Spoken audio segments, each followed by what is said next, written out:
The cake was ready. It was sitting on the table, white frosting, my name written carefully on top. The guests were invited. Some were already on their way. I stood in my room looking at myself in the mirror, thinking I'm finally 18. Not a child anymore. For once, this day felt like it was about me. I had waited years for this. I thought maybe today I would be seen. Maybe I would matter. Then the house changed. A loud scream came from down the hall. My brother's voice. Angry, sharp, out of control. A door slammed so hard the walls shook. The air felt tight. Footsteps rushed. Voices dropped low, urgent. I stepped out of my room just as my mom came out of the kitchen. She didn't look at the cake. She didn't look at me. She looked tired. Calm. Decided. And then she said it. We're canceling everything. Your brother can't handle this right now. That was it. No apology. No explanation. Just like that, my 18th birthday was over. Turning 18 meant something to me. It wasn't just a birthday. It felt like a promise. For years I had been waiting for this number. Waiting through being told to stay quiet. Waiting through being second. Waiting through moments where my feelings were pushed aside because someone else was louder. I kept telling myself, just make it to 18. Like it was a finish line I had to crawl toward. 18 meant choice. It meant my life could finally start to belong to me, even just a little. It meant no more asking for permission to exist. I didn't expect a big party. I didn't need expensive gifts. I just wanted one day where I wasn't the background. In my head I had quiet dreams attached to that age. Being taken seriously. Being trusted. Being spoken to like I mattered. I imagined blowing out candles and feeling proud instead of small. I imagined someone saying, "We're proud of you."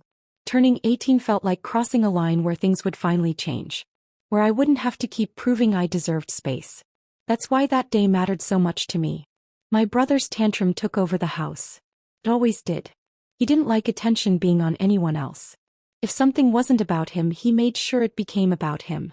That day was no different. His voice grew louder with every minute. Shouting. Crying. Accusing everyone of ignoring him. Objects hit the wall. A door slammed again. No one told him to stop. No one asked him to calm down. Instead, the house shifted around him like it always had. Plans paused. Conversations ended. People whispered. This was normal in our family. Whenever my brother lost control, everything else stopped. Meals were delayed. Trips were canceled. And feelings, especially mine, were pushed aside. I learned early that his emotions mattered more. His anger was treated like an emergency. Mine was treated like an inconvenience. Standing there listening to him rage, I felt that familiar knot in my chest. The quiet understanding that I was about to lose again. I didn't even feel surprised. Just tired. Because deep down I already knew how this would end. I had seen it too many times before. And once again his tantrum became the most important thing in the room. The moment my mom made her choice, everything went quiet. Not peaceful quiet. The kind that feels heavy. She walked into the hallway like she already knew what she was going to do. No hesitation. No confusion. She didn't ask how I felt. She didn't check the time. She didn't think about the guests who were coming for me. She spoke in a calm voice like she was talking about the weather. "We can't do this today," she said. "Your brother is upset." I waited. I thought maybe she would add something else. Maybe an apology. Maybe a promise to celebrate later. But that never came. Instead, she started giving instructions. Telling people to call the guest. Telling me to put the cake away. That was the moment I understood something important. This wasn't a difficult decision for her. She had already chosen. She chose peace with his anger over my happiness. She chose silence over standing up for me. I stood there, frozen, watching my birthday disappear in real time. Not because of an accident. Not because of an emergency. But because my mom decided that my brother's feelings mattered more than my once-in-a-lifetime day. No one defended me. That part hurt more than I expected. The room filled with movement but not with voices for me. People avoided my eyes. Someone picked up plates. Someone else moved the chairs back. No one said, "This isn't fair." No one said, "It's her birthday." I stood there holding my hands together waiting for someone to speak up. An aunt. An uncle. Anyone. But they all followed my mom's lead. She said it was over, then it was over. The guests were called and told not to come. The cake stayed on the table untouched. My name still written on top like proof that this day was supposed to exist. I felt invisible in my own house. Like I was standing in the middle of the room but no one could see me. I didn't cry. I didn't yell. I just felt small. Smaller than I had felt in years. In that silence I realized something painful. This wasn't just my mom's decision. Everyone else had chosen too. That's when I realized this wasn't really about a birthday. The cake, the guests, the plans, they were just the surface. This was about a pattern I had lived with my whole life. I thought back to all the times I had been asked to wait. To be patient.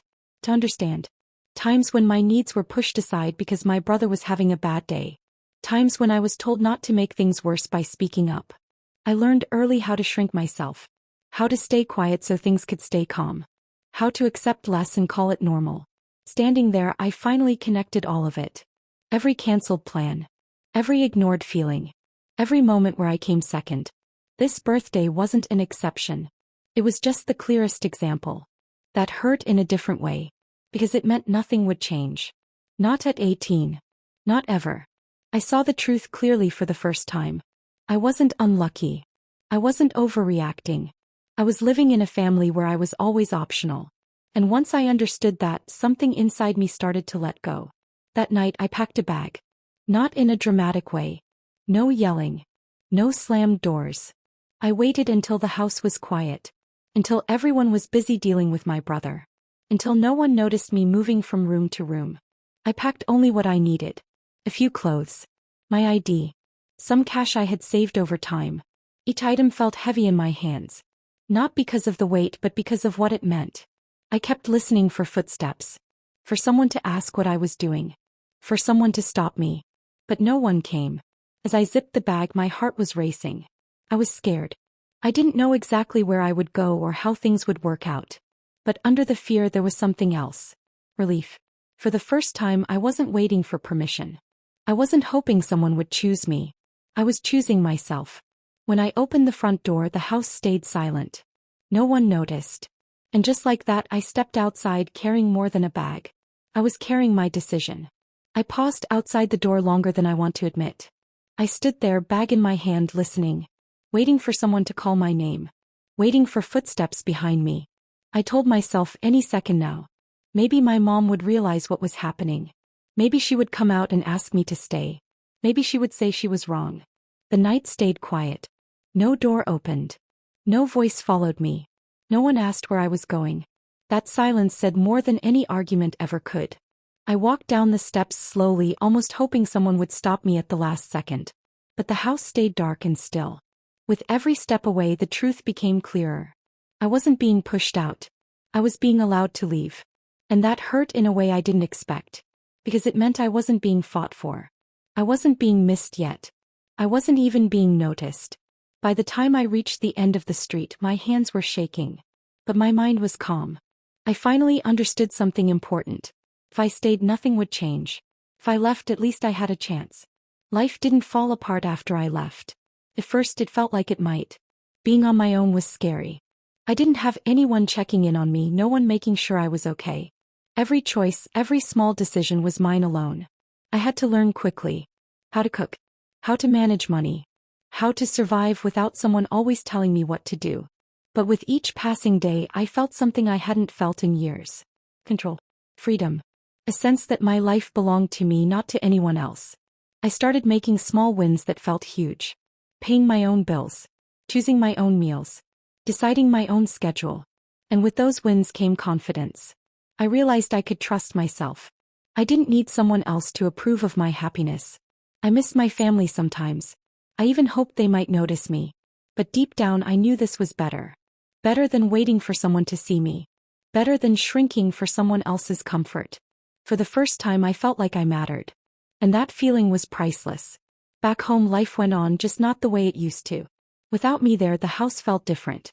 My brother still threw tantrums, but now no one had to pause their lives for him.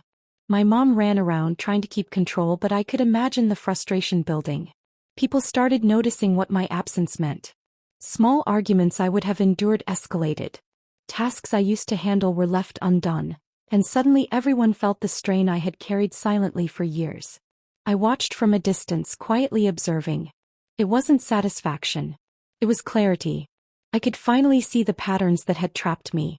The favoritism, the avoidance, the invisible weight I had carried.